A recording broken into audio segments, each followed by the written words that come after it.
बड़ी खबर हरियाणा से इस वक्त यह है कि बाजी पलटती हुई और अभी तक के जो नंबर्स है उसके मुताबिक बहुमत भारतीय जनता पार्टी को मिलता हुआ दिखाई दे रहा है। 46 के आंकड़े पर बीजेपी पहुंच गई और 41 सीटों पर कांग्रेस पार्टी पहुंच गई है। पिछली बार उनकी 31 सीटें आई थी, 10 का उनको गेन है। तो यहाँ बीजेपी 40 से 46 पर अपने दम पर सरकार बनाती हुई दिखाई दे रही है। लेकिन ये जो अन्य है वो मैं दिखाने के लिए आपको यहाँ पर आई हूँ, क्योंकि एक बार नजर रखना होगा कौन सी पार्टी अटकती है, ऐसे में वो किसकी तरफ जाएंगे। अभी तक के नंबर के मुताबिक हरियाणा में बीजेपी को 47 पर पहुंच गए हैं। बोलते बोलते देखिए 47 पर पहुंच गए हैं और 47 यानी 46 पार, यानी बहुमत के आंकड़े के पार बीजेपी पहुंचती हुई दिखाई दे रही है। ये जो अन्य दो है ये मैं आपको दिखाना चाहती थी किस पार्टी से। आम आदमी पार्टी का शून्य है, एचएलपी का भी शून्य है, निर्दलीय इंडिपेंडेंस 2 है। तो ये जो है ये इंपॉर्टेंट हो सकते हैं अगर कोई पार्टी फिसलती है, बचती है। वहीं आईएनएलडी को एक सीट मिलती हुई दिख रही है, तो आईएनएलडी का 1 और 2 जो यहाँ पर है अन्य का, उसमें निर्दलीय है, ये किसी पार्टी से जुड़े हुए नहीं है, इंडिपेंडेंस है। जो दो जेजेपी का खाता नहीं खुल रहा है, -10 पर पहुंचे हुए हैं, 0-0 पर।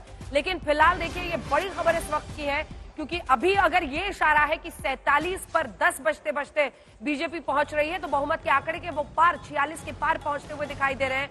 वहीं कांग्रेस पार्टी 40 पर सिमट रही है। इसीलिए सबक है ये चुनाव का, काउंटिंग डे का। शुरू के 1-2 घंटे में जल्दबाजी नहीं करनी चाहिए।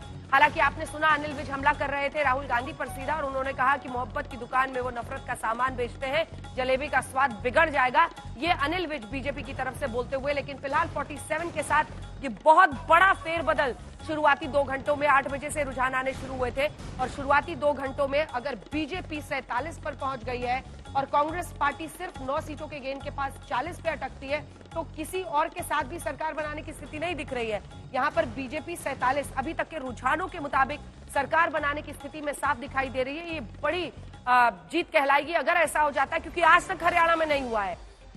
2 बार के बाद जनता ने हमेशा बाजी पलटी है, और इस बार अगर ऐसा हो जाता है कांटे की टक्कर, हालांकि अभी इसे कहना होगा क्योंकि अभी बहुत तेजी से परिस्थितियां बदल रही है। चुनाव आयोग के मुताबिक बीजेपी 38 सीटों पर आगे है, तो 38 सीट पर आगे, और चुनाव आयोग के ही मुताबिक 31 सीटों पर है कांग्रेस पार्टी। यानी कांग्रेस पार्टी चुनाव आयोग के जो नंबर्स आ रहे हैं उसमें भी ट्रेल करती हुई दिखाई दे रही है। 31 सीटों पर कांग्रेस पार्टी है, तो 38 सीटों पर भारतीय जनता पार्टी। अगर ऐसा होता है तो इतिहास रचने में बीजेपी कामयाब होगी, क्योंकि फिलहाल रुझानों के मुताबिक 47 सीटें यानी 7 सीटों के फायदे के साथ बीजेपी पहुंच गई है। पिछली बार 40 आई थी, और वहीं पर कांग्रेस पार्टी देखिए फिसलती हुई दिखाई दे रही है। जो एक वक्त पर 60-70 तक रुझान उनका 60 तक पहुंच गया था, वो अब 39 पर पहुंच गया है, और 46 है वो नंबर, जादुई आंकड़ा 46 है। मिडवे मार्क 45 है 90 सीटों में। यानी कुल मिलाकर फिलहाल परिस्थिति बीजेपी के लिए अच्छी खबर हरियाणा से आती हुई दिखाई दे रही है। एक बार जल्दी से आपको जो महारथी है वो दिखा देना चाहते हैं कि महारथियों का इस वक्त क्या हाल चल रहा है।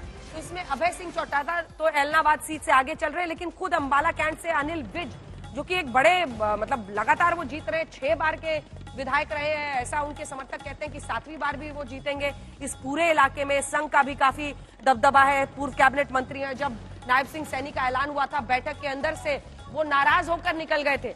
उनकी नाराजगी एकदम दिख रही थी कि वो गुस्से में अंदर से एकदम आए थे और गाड़ी में बैठ के भाग गए थे। उसके बाद से वो मंत्रिमंडल में शामिल नहीं है, लेकिन खुद अपनी सीट से ये देखिए वो पीछे चलते हुए दिखाई दे रहे हैं, और ये साफ इशारा है कि उनके लिए परिस्थिति अच्छी नहीं है। भूपिंदर सिंह हुड्डा भी अभी देखिए, इसीलिए कहना पड़ेगा कि थोड़ा सा इंतजार करना चाहिए, क्योंकि शुरुआती जो बॉक्सेस किस इलाके के खुलते हैं उसके मुताबिक भी मामला। यहाँ पर मंजू हुड्डा जो है वो आगे चल रही है, और लगभग ये पीछे हम इसको नंबर्स को ठीक करना होगा, क्योंकि यहाँ पर 15,000 के आसपास वोट भूपिंदर हुड्डा को मिले हैं और इनको 4,000 है। तो मुझे लगता है कि महारथियों के लिए थोड़ा सा इंतजार करना चाहिए। लेकिन कुल मिलाकर जो बड़ी तस्वीर है वो आप इससे समझ रहे होंगे।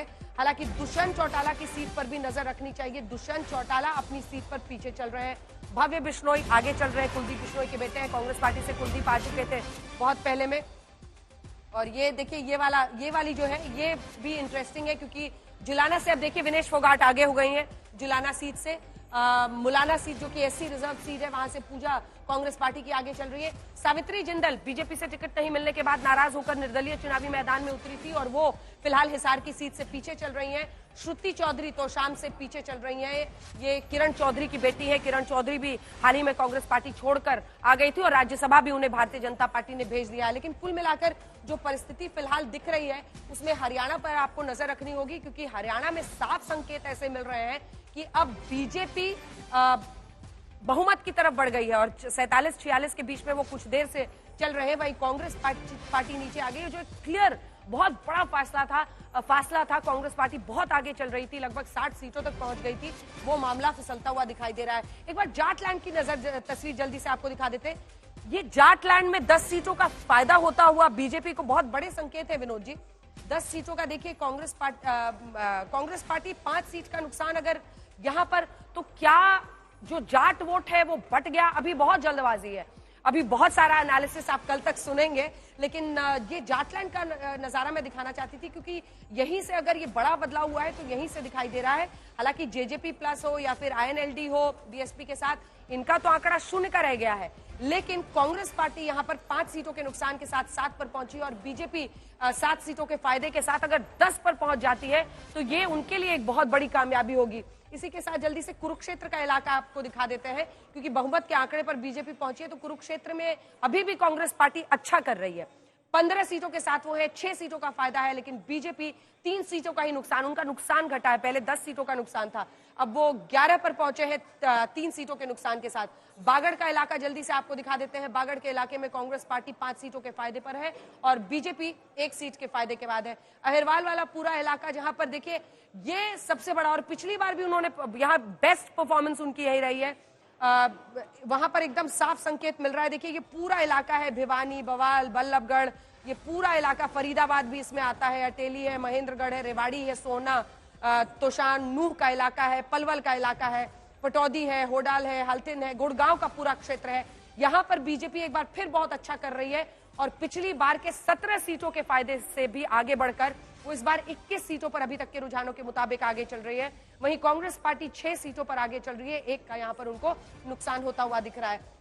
तो कुल मिलाकर हरियाणा का जो समीकरण इस वक्त बनता हुआ दिख रहा है उसमें भारतीय जनता पार्टी को एक बहुत बड़ा गेन, 48 सीट पर वो पहुंच गए और 37 पर अब कांग्रेस पार्टी सिमट गई है।